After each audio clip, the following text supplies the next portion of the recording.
Why victims don't leave. Hello and welcome to my channel. My name is Lisa, and in this video, I want to address the topic of why victims of narcissistic abuse don't leave the relationship and why it takes so long for the victims that do leave to actually leave.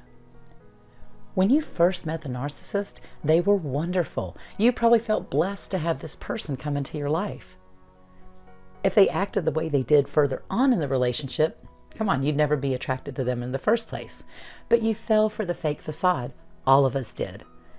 The narcissist kept their mask firmly in place while they love bombed you into believing they were the best thing that ever happened to you. You gushed about them to your friends and family. And now then, once that mask slips, now you're confused. What happened to this loving person who treated me so well in the beginning? You want to get back to the good times when everything was wonderful. The narcissist has created a trauma bond with you, and they do this by alternating abusive behavior with loving behavior. They're going to belittle you and tear you down, and then they'll flatter you and build you back up. And this cycle continues until you leave or until they leave you. And now all those people that you gushed about the narcissist to, you don't want to have to go back and admit you were wrong about them. If you were warned about the narcissist and yet you stayed and you defended them, you don't want to have to eat your words and admit those people were right. If you married them, you don't want to go through a divorce. You don't want the relationship to be a failure.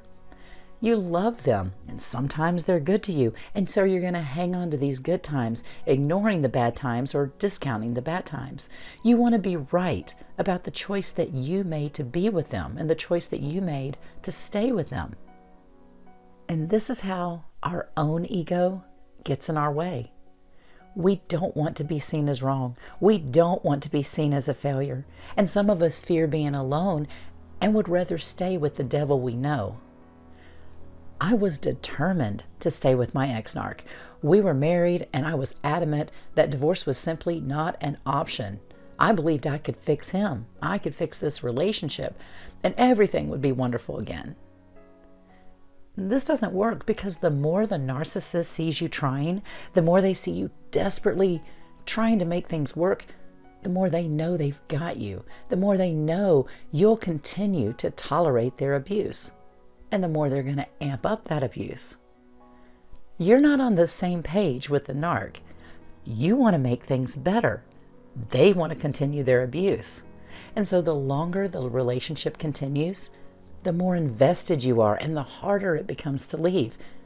Look, narcissists can keep their mask in place for a long time. I didn't start getting screamed and yelled at for over 2 years. But once the screaming rants started, they never ended. And they became more frequent, and the intensity of the rages escalated. I defended my ex-narc to anyone that commented on his behavior and the way he treated me. And what was ironic about this was, while I was defending his bad behavior to others, he was smearing me and complaining about me behind my back. And this is because narcissists expect loyalty from you, but don't expect the same from them.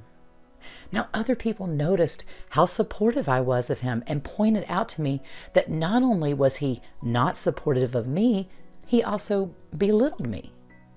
But I stayed because I thought once he realizes and really sees how much I love him and that I'm standing by him no matter what, he'll change and he'll treat me right.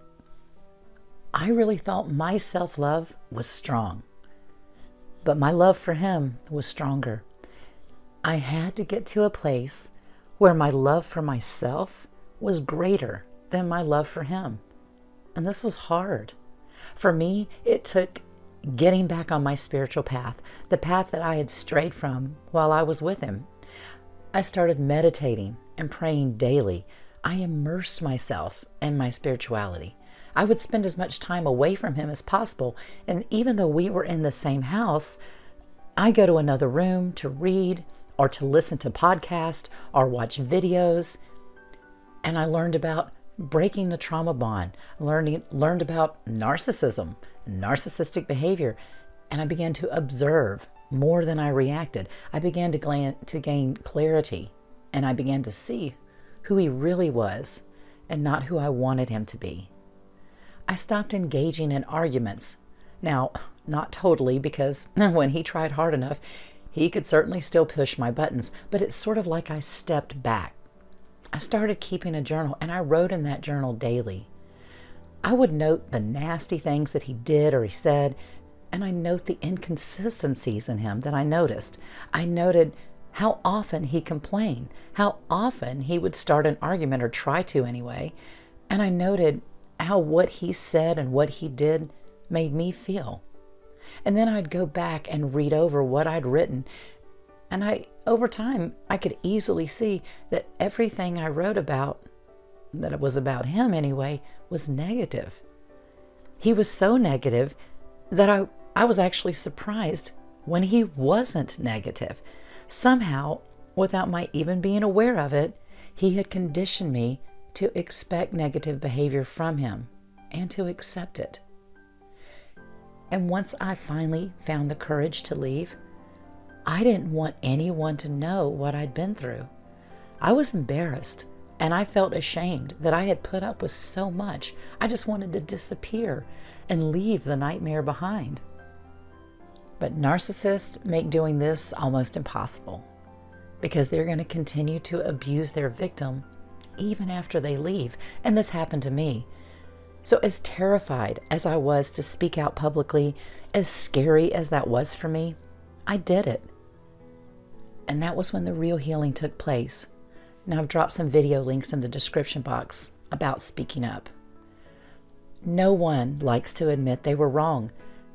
Narcissists can't admit when they're wrong, but none of us like to do it. But recognizing and admitting, at least to yourself, that you were wrong about this person, that you were fooled by their mask, it's liberating.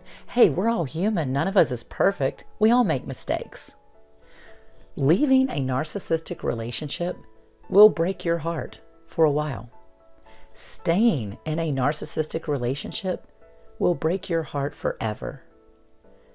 Being in a relationship with a narcissist is way more lonely than actually being alone. You're more than likely, you're going to feel less alone once you break free from the narc. Maybe not at first, but over time, you will.